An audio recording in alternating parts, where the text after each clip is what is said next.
In today's video, I'm going to teach you how to generate horror voice in ElevenLabs.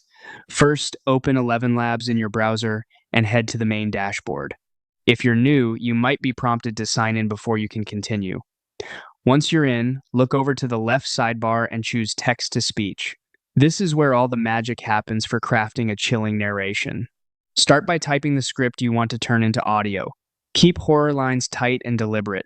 Use punctuation thoughtfully. Commas and ellipses can create tense pauses, while shorter sentences often feel more ominous. If you want a breathy moment or a dramatic stop, hint at it with your punctuation rather than extra words. Next, open Settings to access the key controls that shape the voice. Begin with voice selection. Pick a voice with a deeper register or a darker tone from the library.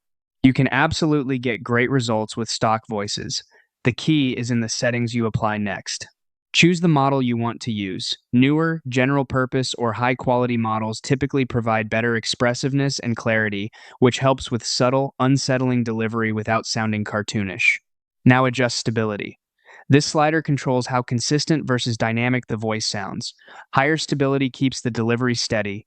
Lower stability introduces more variation and unpredictability. For a horror vibe, a moderate to low setting can add those eerie fluctuations and whispers, but avoid going so low that words become unclear. Aim for a balance, where the voice remains intelligible while still feeling uneasy. If needed, set a language override. This is useful when your text mixes languages or you want to force a specific accent or pronunciation.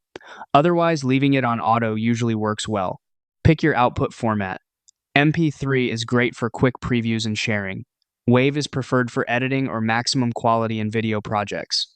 When everything looks good, click Generate Speech. Listen to the result, tweak your text or settings if the mood isn't quite right, and regenerate until the tone perfectly matches your intended level of dread.